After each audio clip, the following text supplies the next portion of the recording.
L Salvador आप लोग नहीं जानते तो सिंप्लीफाई कर देता हूँ इंडियन ऑडियंस के लिए, मतलब जो लोग इतना ज्योग्राफी नहीं जानते। एल सैल्वाडोर भी एक कंट्री है, नॉर्थ अमेरिका कॉन्टिनेंट में पड़ती है, पर उस पार्ट को बोल देते हैं सेंट्रल अमेरिका, है तो वो ऑफिशियली वैसे north America continent. L Salvador भी भाई 3-4 साल पहले तक दुनिया की सबसे खतरनाक कंट्री थी in terms of murder rate. उधर का मर्डर रेट जो है मेरे ख्याल से एक साल में, उनकी पॉपुलेशन है 60 से 65 लाख के बीच में, और शायद 3700 मर्डर्स रजिस्टर होते थे, जो कि अगर हम अपने यूपी की पॉपुलेशन से कंपेयर करें तो यूपी में थे मेरे ख्याल से 6-7 हज़ार मर्डर एक साल के, और यूपी की पॉपुलेशन है 25 करोड़, जो कि है एल सैल्वाडोर की पॉपुलेशन के 40 गुना। और देखा जाए तो एल सैल्वाडोर में डबल थी, सॉरी 3700 यूपी थे, 7000 उधर के थे। तो यूपी में इंडिया में सबसे ज़्यादा मर्डर रेट है, और यूपी से भी डबल उधर है, और यूपी से 25 गुना पॉपुलेशन कम है। तो यूपी से 80 गुना ज़्यादा मर्डर रेट है किसी देश का, तो आप हिसाब लगा लो कितना खतरनाक वो देश है। तो भाई उधर कोई नहीं जाता था, उस कंट्री को सारे स्किप कर देते सेंट्रल अमेरिका में, मतलब इतना ज़्यादा मर्डर रेट है। आम बात है, वहाँ पे बस में चढ़े, गन लेके आगे, ढाई मारा, लोगों को लूटा, पैसे लेके चले गए। तो टूरिस्ट डरते हैं, सब लोग डरते हैं, पूरा माफिया है वहाँ पे। 2 गैंग्स है, मारियो तेरेसे मतलब 13, और बारियो सेल्वात्रेचा, ऐसे कुछ नाम है। 2 ये गैंग्स ऑपरेट करती है, इनका गैंग वॉर है, ये ड्रग्स वगैरह कंट्रोल करना है। यूएस जो ड्रग्स जाएंगे, कोकेन मार्केट, सारा उसको लेके और टेरिटरी को लेके लड़ाई है में। 2019 में उनका प्रेसिडेंट आया नायब बुकले, शायद 19 में आया था, थोड़े से मेरे फैक्ट्स ऊपर नीचे ईयर्स हो सकते हैं। नायब बुकले ने क्या करा, वो बोला भाई मैं खत्म करूंगा जितना भी ये क्राइम है ना, गैंग्स मैं सारे निपटाऊंगा। उसने ऑर्डर दे दिया पुलिस को, भाई मैं तुम्हें नौकरी से निकाल लूंगा, बशर्ते तुम्हें जो भी आदमी जिसके शरीर पर टैटू है ना वो पकड़ के जेल में डाल दो। जो भी आदमी दिखे, भाई कोई टूरिस्ट मेरे जैसा भी हो, अगर मेरे भी टैटू है तो पकड़ के डाल देंगे जेल में। बाद में पूछताछ होगी भाई क्यों टैटू है, क्योंकि गैंग्स वाले टैटू से आइडेंटिफाई करते हैं खुद को, मुंह पे टैटूज, गैंग्स के टैटूज इधर। तो आम आदमी ने चाहे अपनी माँ का नाम भी लिखा रखा हो, पकड़ के डाल दिया जेल में, फिर पूछेंगे भाई टैटू क्यों है तेरे, क्या आदमी है, क्या तेरी हिस्ट्री है, पूरा उसका वो देखेंगे बैकग्राउंड, फिर छोड़ते थे। तो उसने भाई इतने आदमी पकड़े, एक दिन में उसने कई गैंग मेंबर्स मरवा दिए, क्योंकि ना गैंग मेंबर्स ने हद पार कर दी थी, कुछ ऐसा किया था। तो उसने बदला लिया, और एकदम से गैंग्स अब ऑलमोस्ट काफ़ी हद तक साफ हो चुकी है।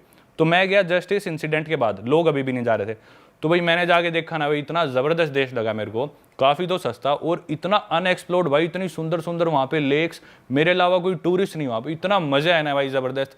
मैं तो कहूँगा मेरी टॉप 5-6 जो कंट्रीज हैं उसमें से एक एल सैल्वाडोर, और दोबारा लौट के जरूर जाऊंगा भाई। काफी एग्जॉटिक सी जगह है जहाँ पे भी आप गए थे, वो एक बीच साइड पे जो एक बार था, जो बीच में बार था एक, वो घूम रहा था लेकिन, हाँ, जो वो घूम हट रहा सी था। वो भाई वो इतना इंटरेस्टिंग लग रहा था जबरदस्त यार। भाई उसके बाद वो जेट स्की ली, वो भाई हमें जेट स्की, मेरे रेट याद नहीं, शायद 2000 रुपये आधे घंटे के लगे, बोले जेट स्की चलाओ।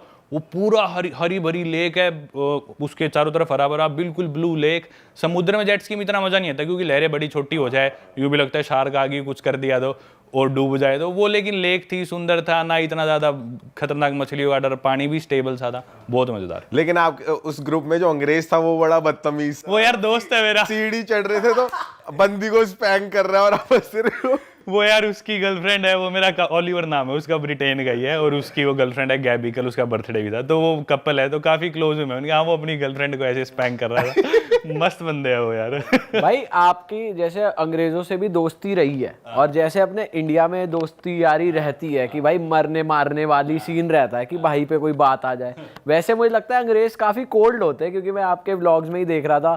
तो जैसे आपका कोई कपल दोस्त है तो वो अपने हॉस्टल जाएगा टाइम से सीधा काम के लिए मिले, वरना अलग अलग, इतने कोई हेल्पफुल खास होते नहीं, क्योंकि जैसे मैं देख रहा था कि उनका वीजा लग गया तो ये नहीं आपका भी लगवा के ले जाए साथ में, तो कैसे रहता है, मतलब आप एक्सपेक्ट नहीं कर सकते हैं ना भाई। दोस्ती तो देखो जैसी अपनी होती है, मेरे को तो ऐसी कोई दोस्ती मिली नहीं कहीं भी, खास करके जिस अपने नॉर्थ इंडिया में जो है भाई भाईचारे में ये कर दो वो कर दो, वो अपनी जगह ठीक है, अपन अपनी जगह ठीक है। जितनी ज्यादा डेवलपमेंट आ गई ना जिस देश में, उतने ही लोग थोड़े से सेल्फिश होने लग जाते हैं, वो अपनी डेवलपमेंट पे ज्यादा ध्यान देते हैं। अब उसे दिख रहा है भाई मैं इसके साथ जाऊंगा किसी काम पे, 1 घंटा खराब होगा, इसमें मैं अपने लिए 1 घंटा ये प्रोडक्टिव काम कर सकता हूँ, मैं अपना काम क्यों छोड़ू, तो वो अपनी जगह ठीक है। जैसे स्पेशली जर्मन्स काफी इस चीज में बुरे, हाँ वो दोस्त काफी अच्छे होंगे, लेकिन उनकी दोस्ती होगी कि अपन मिलेंगे 7:05 पे और 8:13 पे मैं निकल जाऊंगा, मेरी मीटिंग है जो भी, बिल्कुल ऐसे है वो। ऑस्ट्रियंस बिल्कुल ऐसे है, स्कैंडिनेवियंस है बिल्कुल ऐसे है कि भी नहीं मैं ना आने में मेरे को 30 सेकंड देरी हो जाएगी, सॉरी मेरा वेट कर दियो। मैं 30 सेकंड में आधा घंटा लेट आता हूँ, फिर भी बोलता हूँ तेरी गलती है, तू मेरे को लेने क्यों नहीं आया। वही तो उनका थोड़ा होता है ज्यादा। तो अपने जिन देशों में डेवलपमेंट थोड़ी कम है, लोग थोड़े कम पंक्चुअल मिलेंगे, लेकिन दोस्ती उतनी बढ़िया मिलेगी।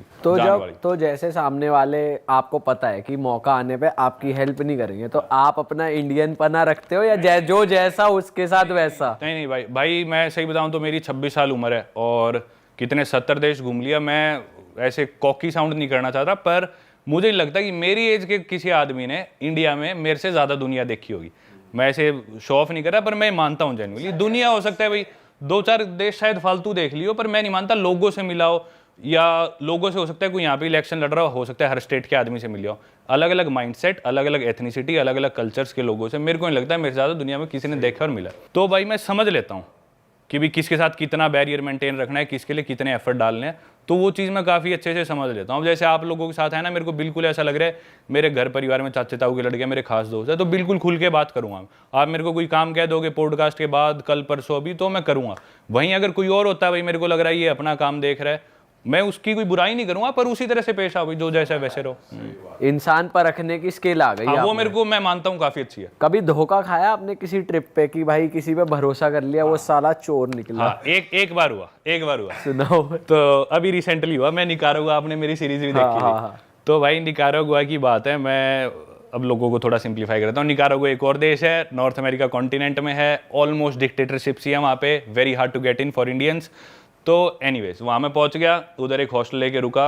उस हॉस्टल में हमें जाना था वॉल्केनो बोर्डिंग करने। वो पॉपुलर है निकारागुआ, वहाँ पे ना एक वॉल्केनो है, और उस वॉल्केनो पे ना लोग फट्टे पे से यूँ स्लाइड करके आते हैं। मैंने वीडियो बनाई थी, देखा था वो मैंने। तो वो स्टार्ट कैसे हुई, थोड़ी सी एक वो किस्सा ही बताता हूँ। एक फ्रांस का आदमी था, फ्रेंच वाले थोड़े वो होते हैं, फ्रेंच जर्मन ना, इनको एडवेंचर का बहुत शौक होता है। तो एक फ्रांस के आदमी ने वॉल्केनो 2003-4 में डिस्कवर करा था। वो वहाँ पे उसने क्या करा, शायद फ्रिज लेके फ्रिज से उससे स्लाइड डाउन कर गया, फिर उसके बाद कोई कारपेट पे कर गया, कोई मैट्रेस पे कर गया। फिर एक आदमी है वो बोला, शायद ऑस्ट्रेलियन था वो आदमी, तो एक आदमी है वो बोला मैं साइकिल पे करूँगा, तो उसने साइकिल पे वर्ल्ड रिकॉर्ड बना दिया, एकदम जल्दी से नीचे है, उसकी हड्डियाँ टूट गई बहुत ज़्यादा, पर वो रिकवर कर गया। तो फिर इसको उन्होंने बना दी एक टूरिस्ट एक्टिविटी, टूरिस्ट आओ हम आपको फट्टा देंगे, उससे नीचे स्लाइड डाउन करके आओ। तो निकारागुआ में वो करने गया था, अपने हॉस्टल से हमें जाना था वहाँ पे, 1-2 दिन में जाना था। पर मेरी ना कोलंबिया में उससे पहले था मैं, तो स्कॉट करते हुए थोड़ी सी मेरे कमर में हल्की सी चोट थी, तो मेरा दर्द था। तो मैं बोला कि मैं कल नहीं जाऊँगा, तो मैंने सोचा 1-2 दिन बाद जाऊँगा। मेरे हॉस्टल में डॉर्म होता है, तो शेड कमरा होता है, मैं हमेशा हॉस्टल्स में रुकता हूँ। ज़्यादा लोग मिलते हैं, माइंडसेट दोस्ती हो जाती है, साथ घूमने जाओ, चिल करो। तो उसी हॉस्टल में एक लड़की थी नॉर्वे की, तो हम सबकी दोस्ती हुई थी। तो नॉर्वे वाली लड़की मेरे को शाम को बोलती कि भाई चलना पार्टी करने चलते हैं आज शाम को, और मेरे को रेस्ट करना था क्योंकि मेरे को था कि मेरी कमर ठीक हो जाए, मैं फिर वॉल्केनो बोर्डिंग करनी है मेरे को। मैं बोला तू जा, नहीं मैं नहीं जा रहा पार्टी करने। हमने लंच साथ करा था, तो वो सोची थी शाम को भी चले गए, तो मैंने मना कर दिया उसे। तो वो अकेले चली गई पार्टी करने। मैं सो रहा हूँ अपने बेड में, सुबह 3 बजे आती है वो, मेरे को रोते रोते उठाती है, वो रोने लग रही, कमरे में और सारे सोने लग रहे, मेरे पास आके चीख चीख के रो रही। मैं बोला क्या हुआ? बोली कि मैंने बाहर ऐसे पार्टी करने गई थी, एक कोई मेरे को बूढ़ा अंकल मिला कनाडा का, उसके साथ मैंने बियर पी ली और मेरे को नशे हो गए। वापस आने लगी तो किसी ने मेरे साथ छेड़छाड़ करी और मेरा फ़ोन छीन लिया और मेरे साथ गलत हुआ है। तो मेरे को उस पर बहुत ज़्यादा दया आई, मेरे को बहुत बुरा लगा यार। मैंने पहले तो उसको थोड़ा सा डांटा कि भाई ये तेरा मतलब क्या, ऐसे रात को घूमना और बूढ़े अंकल के साथ बियर पीना। तो मेरे को इस चीज़ पे भी गुस्सा आया। फिर मैं बोला चल कोई नहीं, अब जो हो गया तू आराम कर। मेरी थोड़ी सी बहुत ही मैं सिंपैथेटिक हो गया उसकी तरफ। तो मेरे पास बोली मेरे पास फ़ोन नहीं है घर पे बात करनी, तो मेरे पास फ़ोन था, मेरा 2 फ़ोन रखता हूँ, एक iPhone 14 Pro, एक था मेरे पास iPhone 12 Pro Max। तो मैं बोला कि भाई ये फ़ोन तू रख ले, कोई नहीं अपने घर पे बात कर ले और ऐसे वैसे। तो वो बोली ठीक है थैंक यू। उसने घर पे बात करी, अपने जो भी सबको बताया। सुबह हुई तो बोली कि मेरे को नया फ़ोन चाहिए, मेरे साथ फ़ोन लेने चल पड़ेगा क्या। तो हालांकि मेरे को और काम था, उस दिन रिकॉर्डिंग पे जाना था। मैं बोला चल मैं चल पड़ता हूँ। मैं उसे ले गया, उसके लिए फ़ोन सेलेक्ट करा, फ़ोन दिलवाया। वो फ़ोन कल आना था, उधर भी उसकी मदद करी, फिर उसे खाना दिलाया, वापस भाई मैंने उसकी 2 दिन पूरा ध्यान रखा उस लड़की का। उसके साथ जो हुआ 2 दिन बाद उसने नया फ़ोन ले लिया मेरे को, उसने मेरा फ़ोन लौटा दिया, मेरा फ़ोन भी ख़राब करके दिया उसने। वो वापस आया, उस पर 15,000 रुपये खर्चा आया। छोड़ो चलो, फ़ोन दे दिया। अब क्या हुआ कि नेक्स्ट डे हमें जाना था वॉल्केनो बोर्डिंग करने। वो अपनी जाके फ़ीस दे आई और मैं बोला कि मैं फ़ीस नहीं दे के आया। बोली मैं ना खाने जाने लग रही हूँ। और वो खाने वाला रेस्टोरेंट था हमारे हॉस्टल से 300 मीटर दूर, और जहाँ पे वॉल्केनो बोर्डिंग की वो फीस रजिस्टर कराना था, एक दिन पहले कराना होता है, वो था 350 मीटर दूर, 50 मीटर दूर था सिर्फ उस रेस्टोरेंट से, और हमारे हॉस्टल से भी 350 मीटर दूर। तो मैं बोला यार मेरा तो मैं रेस्ट कर रहा हूँ ताकि कल मेरी कमर परफेक्ट हो जाए, ये ले पैसे, ये ना मेरी वॉल्केनो बोर्डिंग की फ़ीस पकड़ा दियो। तो लड़की बोली sorry but I am not going there, I am going to have my lunch, I don't want to walk 50 extra meters. मतलब वो लड़की बोल रही है मैं तेरे लिए 50 मीटर एक्स्ट्रा क्यों चलूँ, मैं क्यों तेरे पैसे दूँ। बोली नहीं तू खुद दे आ। मतलब भाई मेरा उस दिन मेरे को इतना बुरा लगा ना यार। तो बताओ अपन कितना ज़्यादा किसी के लिए करते हैं कई बार। भाई ये क्या सीन है यार। भाई इंडियंस ना बहुत दिलदार हैं, बाहर के लोग नहीं है यार। भाई ये थोड़े चोर भी होते हैं, चोरी भी होती है हाँ। जैसे हम भी गए थे लंदन घूमने, हम भी एक डॉम में रुके थे। भाई हम मतलब पार्टी वार्टी करके हमने सोचा कि हम थोड़ा और आगे निकलते हैं, पहले हॉस्टल में चिल करा थोड़ा, फिर हम चले गए। तो जब हम वापस आए ना, तो हमने देखा भाई हमारे एक दो सामान हमारा गायब है। हाँ, और हमारे साथ रुके हुए थे डॉर्मेट्री में, गोरे ही थे। और एक हरामी तो हमारे बेड पे सो गया, हमने कहा उठाए, कच्छा उतार के सो रहा। ये मेरे साथ भी होता है भाई।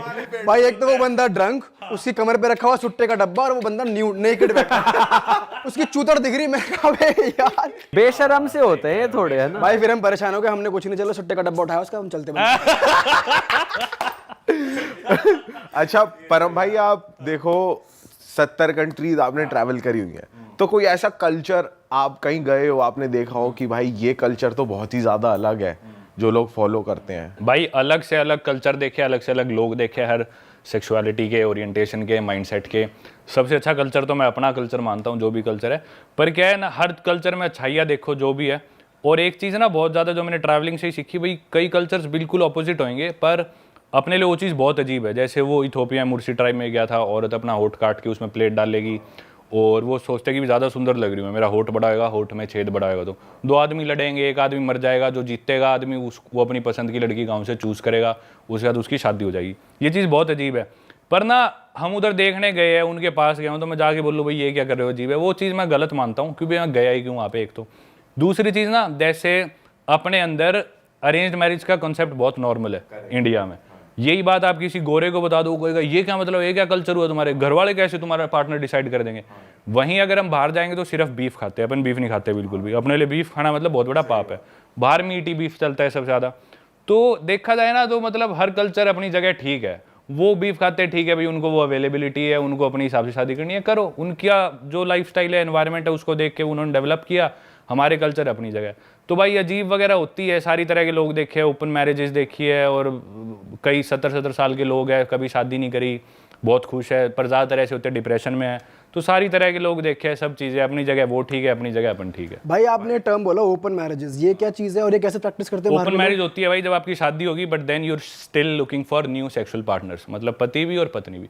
तो आप चाहे शादी हो चुकी, हम एक दूसरे से कमिटेड है। जो इमोशंस है वो हम सिर्फ पति पत्नी आपस में शेयर करेंगे, उसके अलावा जो भी नीड्स है वो हम बाहर सीख कर सकते हैं किसी और पार्टनर से।